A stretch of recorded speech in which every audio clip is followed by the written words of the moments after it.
يا نفس إن لم تظفري لا تجزعي.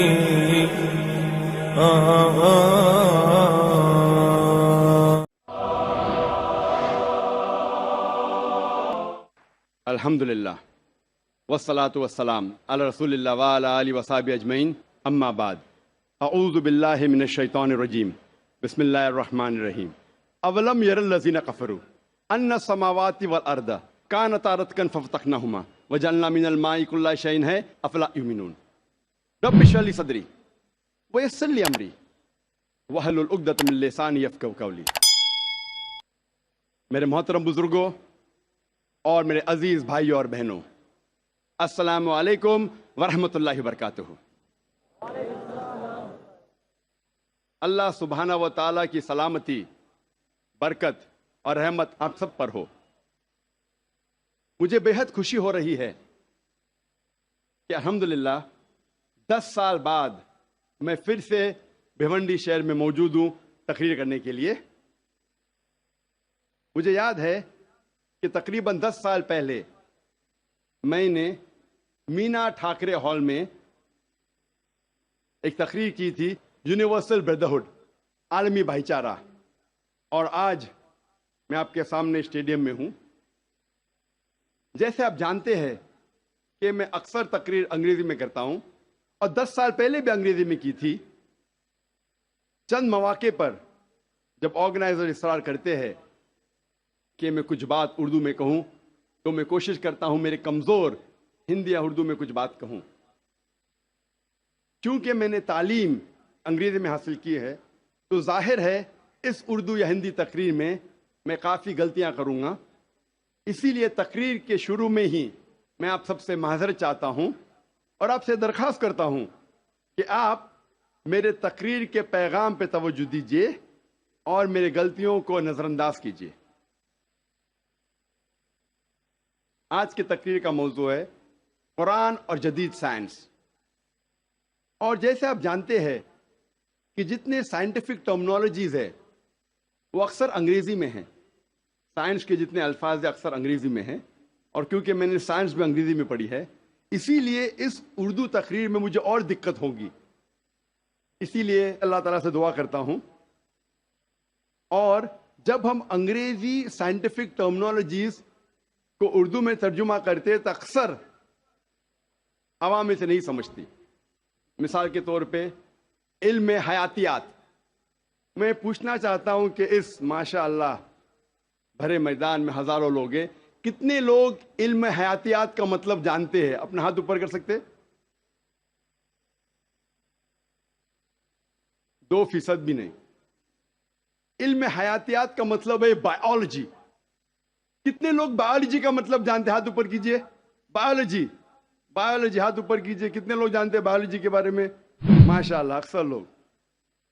تو اسی لیے جب ہم انگریزی سائنٹیفک ٹرمنالوجی کا ترجمہ کرتے ہیں تو اکثر لوگ کے سر کے اوپر جاتا ہے، باؤنسر جاتا ہے۔ پھر جو اردو داں ہیں، جو ماہرین اردو زبان میں، وہ لوگ سمجھتے ہیں۔ پھر بھی میں کوشش کروں گا کہ انگریزی سائنٹیفک ٹرمنالوجی کو اردو میں ترجمہ کروں یا ہندی میں ترجمہ کروں، لیکن ظاہر ہے کافی غلطیاں ہوگی۔ اسی لیے میں آپ سے درخواست کرتا ہوں کہ میری غلطیوں کو نظر انداز کیجیے اور میرے تقریر کے پیغام پہ توجہ دیجیے۔ جیسے میں نے کہا تھا، آج کی تقریر کا موضوع ہے قرآن اور جدید سائنس۔ قرآن اللہ سبحانہ و تعالیٰ کی آخری وحی ہے جو نازل کی گئی تھی آخری پیغمبر محمد صلی اللہ علیہ وسلم پر۔ قرآن مجید ساری کائنات کی سب سے بہترین کتاب ہے۔ قرآن مجید ساری انسانیت کے لیے ایک پیغام ہے۔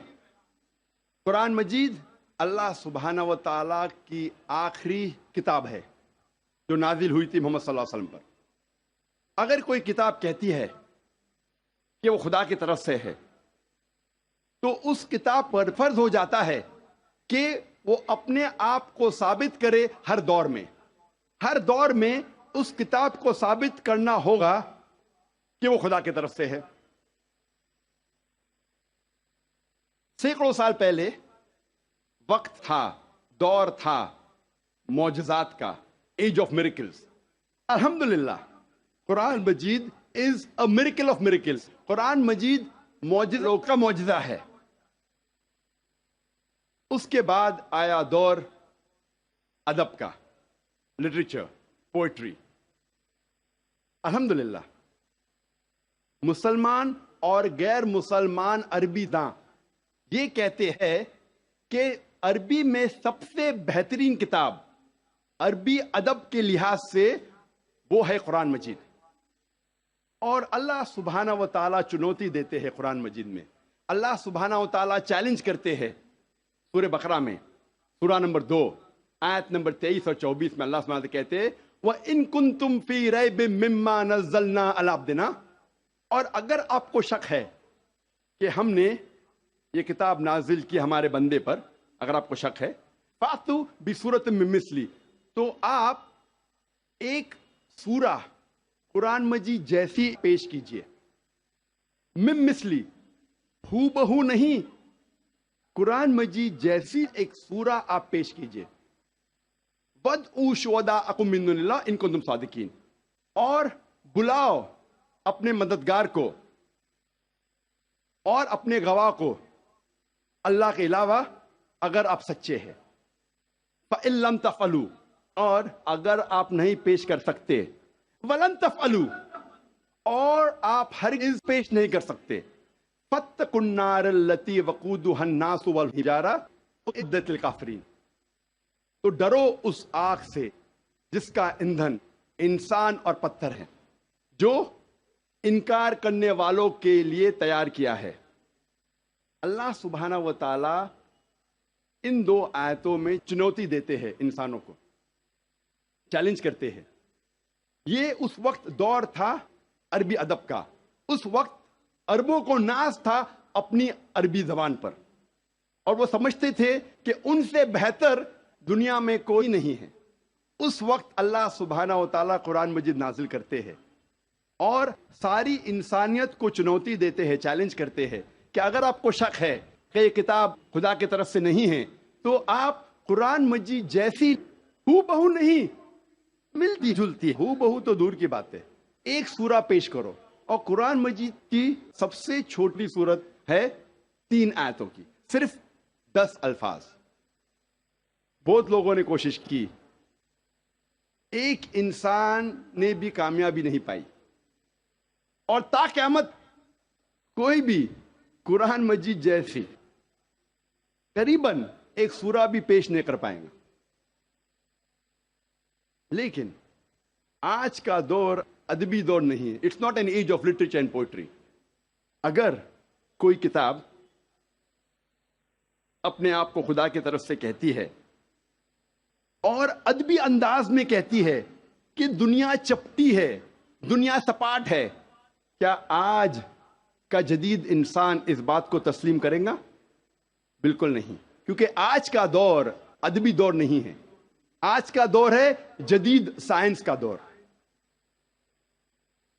آج ہم کوشش کریں گے یہ تحقیق کرنے کی قرآن اور جدید سائنس ملتے ہیں یا ٹکراتے ہیں.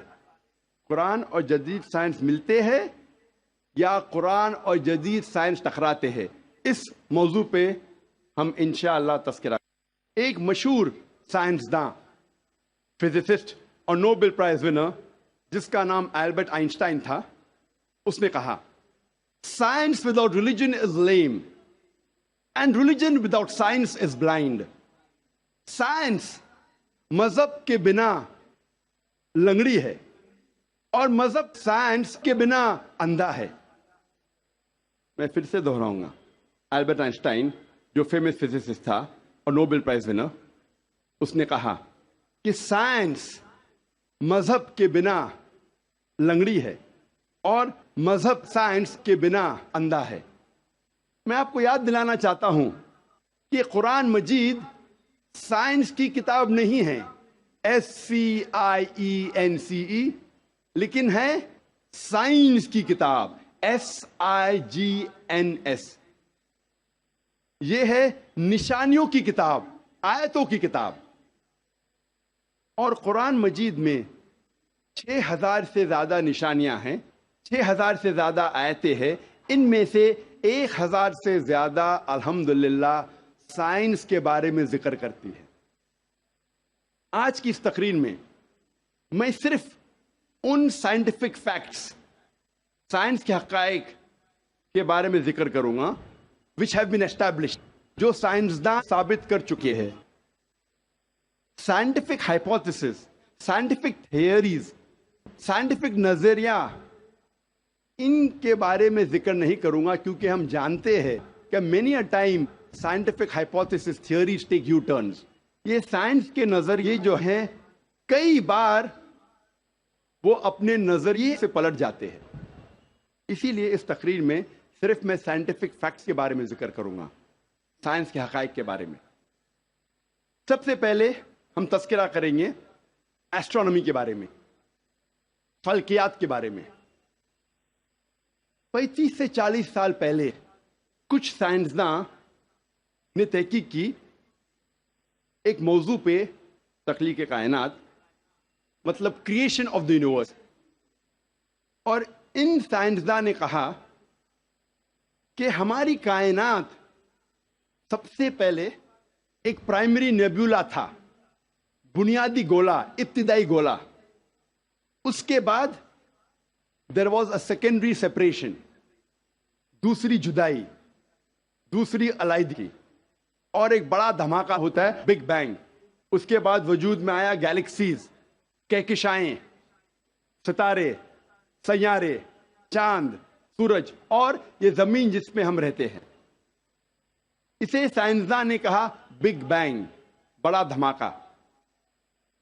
یہ جو سائنسداں نے تقریباً 40 سال پہلے ڈھونڈا کس طریقے سے کائنات وجود میں آئیں، تخلیق کائنات، قرآن مجید میں اس کا ذکر 1400 سال پہلے ہے۔ اور میں نے اس تقریر کے شروع میں ایک آیت کی تلاوت کی، سورہ انبیاء کی، سورہ نمبر 21، آیت نمبر 30، جہاں اللہ سبحانہ تعالیٰ فرماتے اولم یر الذین کفروا، کیا انکار کرنے والے یہ نہیں جانتے ان السماوات والارض کانتا رتقا ففتقناہما، کہ زمین اور آسمان ایک تھے، جڑے ہوئے تھے، اور ہم نے انہیں جدا کیا۔ یہ جو تخلیق کائنات، creation of the universe, big bang, بڑا دھماکہ، جو سائنسداں کو 40 سال پہلے پتا چلا، قرآن مجید میں اس کا ذکر ہے 1400 سال پہلے۔ قرآن مجید میں اللہ سبحانہ تعالیٰ فرماتے ہیں سورہ فصلت میں، سورہ نمبر 41، آیت نمبر 11 اور 12 میں، کہ اللہ سبحانہ و تعالیٰ نے آسمان کی طرف دیکھ کے کہا جب وہ دھواں تھا کہ آسمان اور زمین ایک ساتھ آ جاؤ، ولنگلی اور انولنگلی، اپنے مرضی سے یا اپنے مرضی کے بنا۔ اور ان نے کہا کہ ہم اپنے مرضی سے ایک ساتھ آ جاتے ہیں۔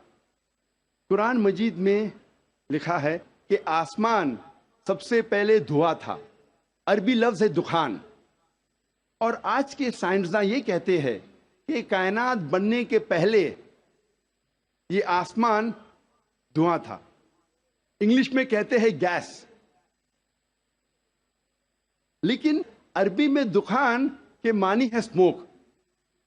کچھ مفسرین نے ترجمہ کیا مسٹ، دھند، جو میرے حساب سے صحیح ترجمہ نہیں، کیونکہ دھند ہوتا ہے ٹھنڈا اور دھواں ہوتا ہے گرم۔ دھماکے کے بعد ہم اکثر دیکھتے ہیں گرم دھواں، دھند نہیں دیکھتے۔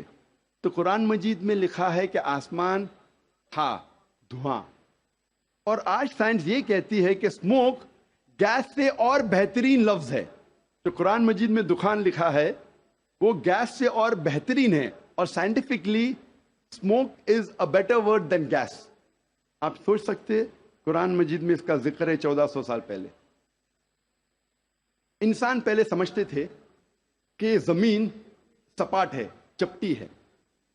سب سے پہلی بار اگر کوئی انسان نے یہ ثابت کیا کہ دنیا بیضوی ہے، وہ ایسا Francis Drake sun 1577 1577 when he sailed around the earth، جب سمندر پہ سفر کیے دنیا کے گول، تو فرانسس ڈریک نے ثابت کیا کہ دنیا بیضوی ہے۔ قرآن مجید میں اس کا ذکر ہے 1400 سال پہلے۔ قرآن میں اللہ تعالیٰ فرماتے ہیں سورہ لقمان میں، سورہ نمبر 31 آیت نمبر 29 میں، الم ترى ان اللہ یلیج اللیل فی النہار ویلیج النہار فی اللیل۔ اللہ سبحانہ و تعالیٰ نے رات کو دھیرے دھیرے آہستے آہستے دن میں تبدیل کیا، اور دن کو دھیرے دھیرے آہستے آہستے رات میں تبدیل کیا۔ یہ دن کا رات اور رات کا دن آہستے آہستے دھیرے دھیرے تبدیل ہونا یہ ثبوت دیتا ہے کہ دنیا بیضوی ہے۔ اگر دنیا چپٹی اور سپاٹ ہوتی تو دن فوراً رات میں تبدیل ہوتا اور رات فوراً دن میں تبدیل ہوتی۔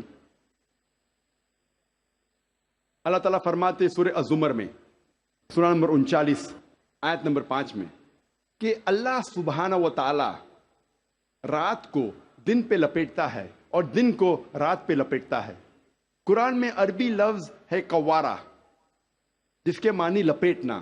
جس طریقے سے ایک انسان پھیٹا سر پہ لپیٹتا ہے، a person coils the turban on the head، اسی طریقے سے اللہ تعالیٰ فرماتے ہیں کہ رات دن پہ لپیٹی جاتی ہے اور دن رات پہ لپیٹا جاتا ہے۔ یہ دن کا رات اور رات کا دن پہ لپیٹنا اسی وقت پاسبل ہے جب دنیا بیضوی ہے۔ اگر دنیا چپٹی اور سپاٹ ہوتی تو یہ ممکن نہ ہوتا۔ قرآن مجید میں اللہ تعالیٰ فرماتے ہیں سورہ نازیات میں، سورہ نمبر 79 چیپٹر 79 آیت نمبر 30 میں، وَالْأَرْضَ بَعْدَ ذَلِكَ دَحَاهَا، اور اس کے بعد اللہ سبحانہ و تعالیٰ نے زمین کو پھیلایا بچھونا جیسے۔ دہا کہ ایک معنی ہے پھیلانا، اور دہا کی دوسری معنی آتا ہے عربی لفظ دھویا سے، جس کے معنی ہے بیضا، جس کے معنی ہے انڈا۔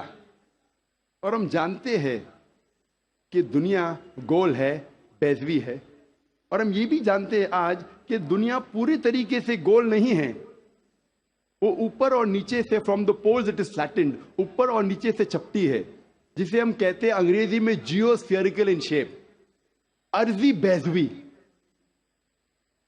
اور یہ لفظ جو دہا ہے وہ عام انڈے کے لیے نہیں ہے، عام بیضے کے لیے نہیں، خصوصاً شتر مرغ کے انڈے کے لیے، شتر مرغ کے بیضے کے لیے۔ اور جب ہم دیکھتے ہیں شتر مرغ کا بیضا انڈا اس جیو اسفیریکل ان شیپ، ارضی بیضوی کے شکل میں ہے۔ آپ سوچ سکتے ہیں 1400 سال پہلے اس کتاب میں لکھا ہے کہ یہ زمین، یہ دھرتی اس جیو اسفیریکل ان شیپ، ارضی بیضوی شکل میں ہے۔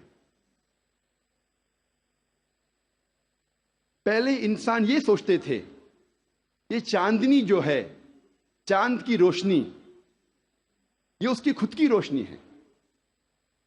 چند صدی پہلے ہمیں پتا چلا کہ چاند کی روشنی، چاندنی اس کی خود کی روشنی نہیں ہے، یہ سورج کی لی ہوئی روشنی ہے، سورج کی منعکس شدہ ریفلیکٹڈ لائٹ ہے، بوروڈ لائٹ ہے۔ قرآن مجید میں اللہ سبحانہ تعالیٰ فرماتے ہیں سورہ فرقان میں، سورہ نمبر 25 آیت نمبر 61 میں، اللہ سبحانہ و تعالیٰ نے آسمان میں برج رکھے، تاروں کے جھنڈ، اور اس میں رکھا سورج جس کے پاس خود کی روشنی ہے، سلگتا ہوا چراغ، اور رکھا چاند جس کی لی ہوئی روشنی ہے۔ قرآن میں سورج عربی میں کہا گیا ہے شمس، اور اس کی روشنی کو کہا گیا ہے سراج، وہاج اور دیا، جس کے معنی ہے سلگتا ہوا چراغ یا مشال یا دیا۔ تینوں کے معنی ہیں کہ سورج کی روشنی خود کی ہے، اور چاند کو کہا گیا ہے قرآن مجید میں قمر، اور چاندنی کو کہا گیا ہے منیر یا نور۔ منیر مینز بوروڈ لائٹ، لی ہوئی روشنی، یا نور میننگ ریفلیکٹڈ لائٹ، منعکس شدہ روشنی، ریفلیکٹڈ لائٹ۔ آپ سوچ سکتے قرآن مجید 1400 سال پہلے کہتا ہے کہ یہ چاندنی خود کی روشنی نہیں ہے، چاند کی لی ہوئی روشنی ہے۔ اور اس کا ذکر سورہ فرقان سورہ نمبر 25 آیت نمبر 61 کے علاوہ سورہ یونس میں سورہ نمبر 10 آیت نمبر 5 میں، اور سورہ نوح میں سورہ نمبر 71 آیت نمبر 15 اور 16 میں۔